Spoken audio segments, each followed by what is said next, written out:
This is Tarot by the Tree.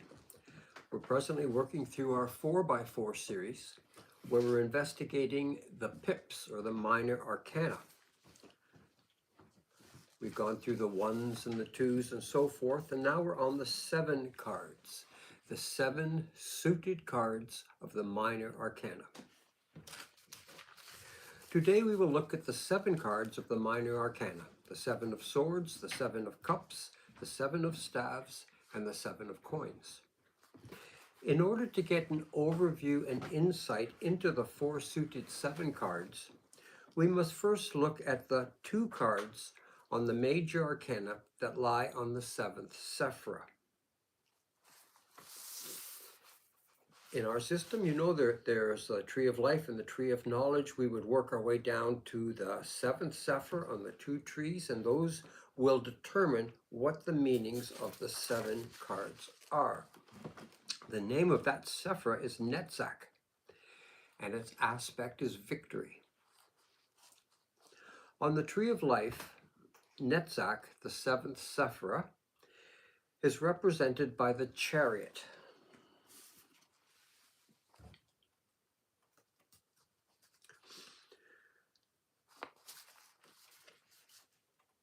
This is a great card. We'll talk more about it in a little bit.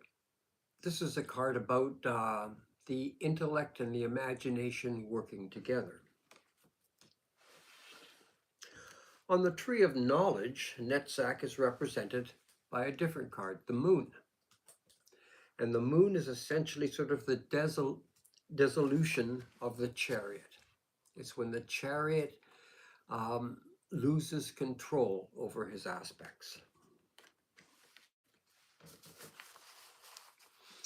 These 2 cards from the major arcana, the chariot and the moon, depict the positive and negative aspects of our emotion as opposed to our intellect. And that's what we're going to be talking about. That's the flavor of the 7 cards of the minor arcana. Each card is going to have something to do with our intellect and our imagination. These 2 cards exist as a pair just to teach one essential lesson. I was going to say valuable lesson, but it is an essential lesson for all of us. And that is, imagination is what lets us invent and develop. But intellect is what keeps imagination working for us and not against us. The 2 have to work in conjunction with each other. Let's start out with the chariot. The chariot, to me, is a glorious card of emerging power, freedom, confidence, and future possibilities. The charioteer commands the 2 sphinx, and they work together in unison. One creature is our logic, and the other is our inspiration. Logic demands reality. Inspiration demands imagination. When our imagination is guided by our logic, great things can happen. And the reverse is true too. When imagination leads and intellect follows, the reverse is true. Great things will not happen only in your mind. The reality is that you will be led astray. Now we're going to look at the moon card for a minute, and this is the reverse almost of the chariot. This is the chariot without the link of the 2 creatures, when the creatures are allowed to degrade and run free. The moon card is a card of mystery, possibility, and confusion. The wonderful pair of sphinx have separated and reverted to the primitive beasts, a dog and a wolf. They are lost, but they follow an imaginary road. They worship illusion and reflection. They live in fear. This is not a positive card. This is not a card we want to aspire to. This is a card of somebody who might feel like the charioteer, but it's only in their mind. In reality, without logic to guide their imagination, They have a tendency to live in a world of fantasy. We will look now at the 4 suited 7 cards. As we investigate the Minor Arcana cards, we will remember the 2 major Arcana cards that gives us an overview of their meanings. And we just discussed them. That's the Chariot, with his mind and his emotions working together, and the Moon, where flights of fancy have replaced the intellect and imagination now rules. Remember, we are discussing the 7 cards, and they all have to do with our mental balance. Imagination guided with intellect can be creative. Imagination unchecked can be a form of mental illness, or at the very least, self-deception. We'll start now with the 7 of Swords. The 7 of Swords, as all swords in that suit, represents strength and power. We have mentioned that power is not a thing to be sought just for itself. The same way happiness can't be sought just for itself. They are byproducts. Swords represent strength and power. However, some power is earned and some power is just acquired, just given to you, just assumed. Intellectually, the man in the fez and the red boots knows his rank, accepts the power that comes with it. He is all about acquiring power, and there are people like that, power seekers. Many people even at non-powerful levels can still be power seekers, and that can be what they desire. To him, acquiring power is like a game with few rules. His imagination has granted him that right, and perhaps we can see that in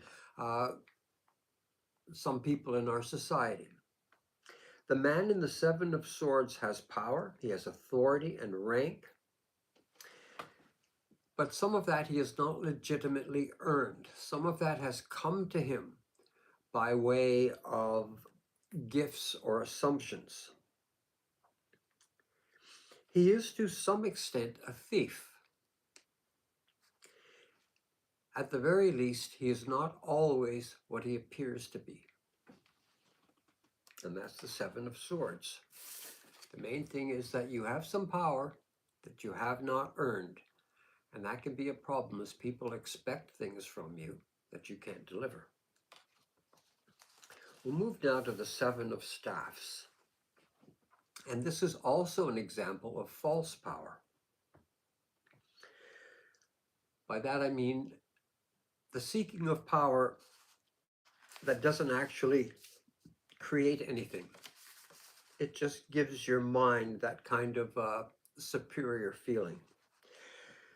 As I said, the 7 of Staffs is another example of false power. The man in the 7 of Staffs confuses activity with productivity.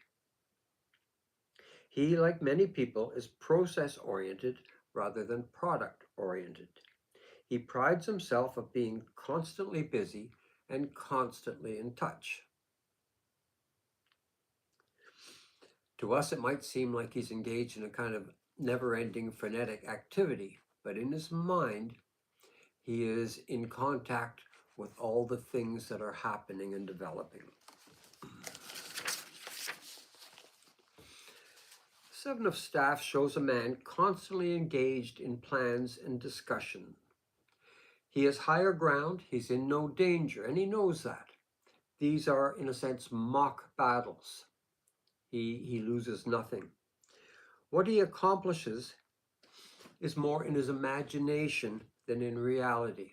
This is a person who is constantly busy in his own mind, but objectively may not produce very much. We'll move now to the 7 of Cups. And at first glance, this may seem like a wish card, like you're being offered all kinds of gifts. The 7 of Cups. In a sense, this is the opposite of the 7 of Coins that we'll look at in a moment. In the sense of Cups, the man imagines the very best resulting from every possible scenario, remembering that cups are the suit of happiness. This is the incurable optimist. the person who wears rose-tinted glasses all the time.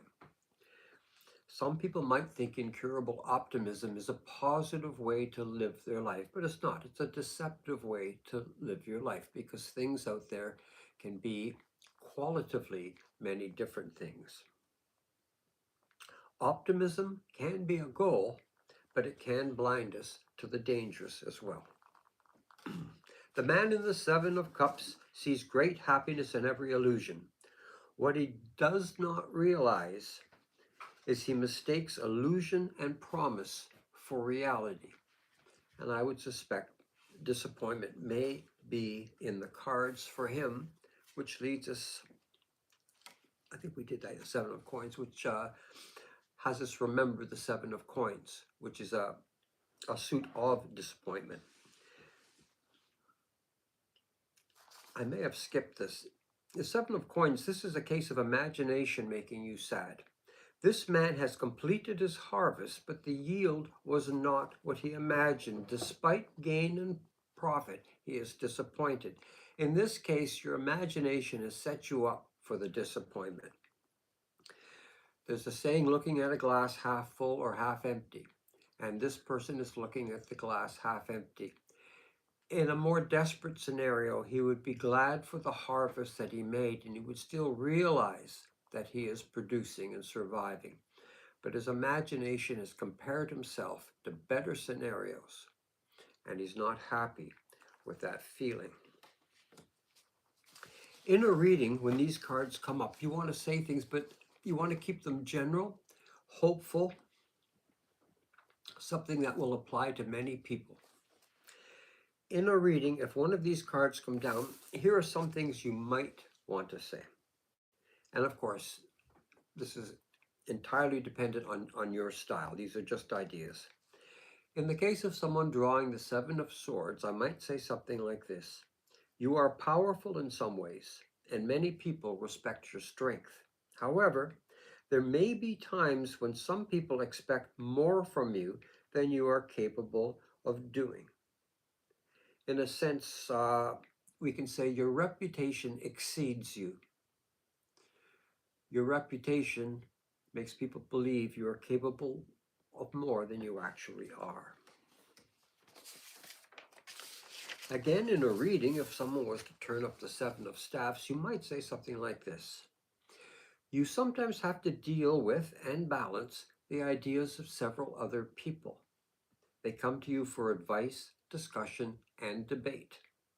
Sometimes this constant dialogue is tiring and keeps you away from more productive pursuits.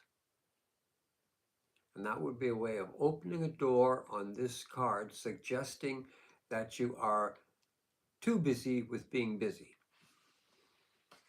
We'll move now to a card we mentioned is of disappointment. From your imagination, the Seven of Coins. Coins symbolize wealth, of course. And I would say something like this. This is a very general opening introduction to this card to somebody you're reading a fortune for. You work hard and you plan long in order to have a degree of financial independence. But there are so many forces beyond your control. You work, you produce, but in your hopes, dreams, and imagination, you expected more. And now you feel disappointment. Usually this is a cup of happiness. The topic is happiness. Happiness is something we all desire. It is probably our number one desire. And with cups, we may be susceptible to being fooled sometimes. In the Seven of Cups, I would say something like this. You are not a superficial person. You seek happiness and joy in your life, but this card is a warning. Do not let your hopes and imaginary successes deceive you. If it looks too good to be true, then it isn't true. And that's how I would introduce this card. Be careful of your choices right now. Pursuing happiness has this opiate-like effect, and people may pursue happiness sometimes when there are signs that they shouldn't.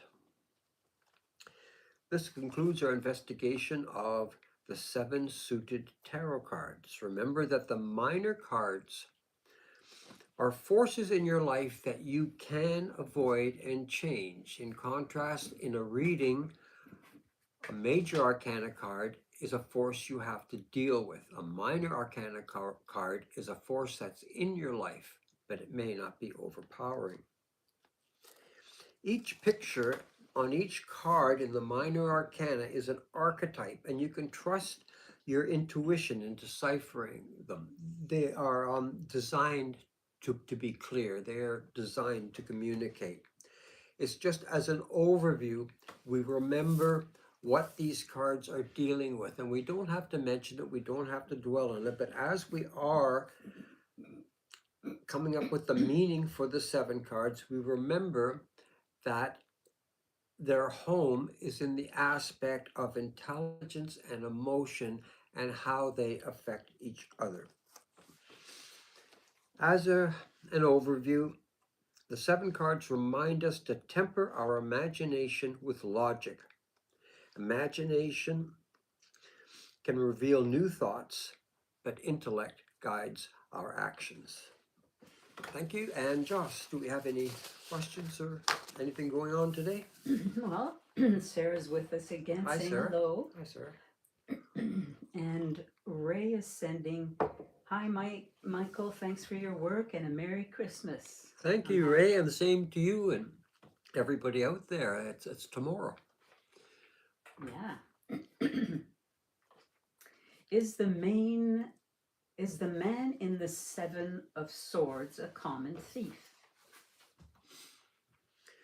Not necessarily. It's hard not to take what you're given.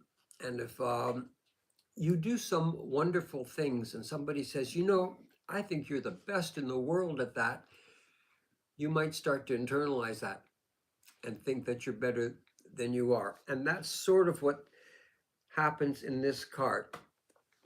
People gave him rank. They expected things from him, and he just accepted that. He thought, if that's what you think I am, that's what I'm going to pretend to be. Sometimes you acquire a reputation for abilities you did not develop and do not possess. People attribute great things to this person. He accepts their praise, and he does not correct them if they're wrong. He's not really a thief, but he will possess the things he finds. Why does the man in the 7 of Staffs have mismatched footwear? And there have been many discussions about this. It's an anomaly in the tarot cards. I would say maybe he's trying to be different things to different people. This is a person who spends all their time connecting with people, sharing their emotions, being very interested, going from one meeting to one phone call, and a lot of the time they're going to be reflecting what the person in front of them is putting out. And I think the 2 shoes may mean a certain adaptability of his to be able to listen and respond to all kinds of different people. Remember, this is a person who's about process, not product. This is a person that keeps busy and likes to keep busy. In the 7 of Cups, is he being offered gifts? It looks like it. When you look at the gifts, it looks like everything from mansions to women to gold. He's being offered tricks and traps. Every cup contains a danger disguised as a gift. And we've talked about the story, The Monkey's Paw, before, where every wish made through the monkey's paw comes true, but in a terrible way you didn't quite anticipate. And it's the same of people who offer gifts, but they're always expecting a lot. That's right. Some of those gifts sort of expect you to respond later on. Yep, we know people like that. Do some people live a life that's purely intellectual? Um, Purely intellectual? Okay. Mr. Spock on Star Trek did it. It's difficult now and then. You saw some cracks in that intellectual armor. Scientists try to do that in a scientific theory. They don't say things like, it made me happy to see this chemical reaction. So they try to stay logical. Debaters work on logic too. In a debate, it has to do with facts and the order of the presentation of these facts. In reality, nobody is. We're all emotional beings. We respond first with our emotions, and our emotions do somersaults to convince our intellect that this is an intellectual thought. We are all emotional, but some people can become very, very logical at times. And it was an interesting observation that you made about people who start an argument and they're very logical, and then it's at one point when it looks like they're losing, they dig, like they get personal. Yes, that's right. You always know they're losing an argument when somebody starts criticizing you or what you've done or who Personally, you are yeah. personally. Yeah. Do some people live a life that's purely emotional? That is the moral of this card. To have your intellect and emotions linked is to be the charioteer, and that's a glorious thing. To have them unlinked puts you lost and in a primitive state. There are some people who do live just in their imagination. And let's say people who have strong beliefs in something. As an example, I'll put out flatlanders. People who believe the earth is two-dimensional and they can back it up with facts and figures and numbers and everything else. So some people with a very strong belief, and it doesn't matter if that's a factual belief or not, belief can trump intellect. And if your belief is super strong, your intellect will bend to it and adapt to it. Another type of people who can be just emotional, most of us can't, is somebody who has a great talent. And even then, maybe it's just for a while. If you're a gifted musician, if you're a Mozart or an artist, a Da Vinci, perhaps you can afford to live in your imagination, to indulge it, and to produce works of art or creativity from this in-depth, imaginative connection that you have. Maybe. Most of us do not have that luxury. We'll just be looked at as weird if we try to indulge in that. But people of immense talent may get away with it for a while. And finally, there are people who have a lot of fear or distrust. They may become very emotional, live in an imaginary world, and with that distrust comes a distrust perhaps of science, a distrust of logic in general, and perhaps even a fear of these things, which makes them feel much more secure in an imaginary world. In general, we are all emotional. We apply intellect over top of it, and we're all a mixture of those two things. And thanks for tuning in to the Sevens. I hope that brings good luck to everybody, and have a great Christmas and a new year. And I think we'll see you next week. Bye for now.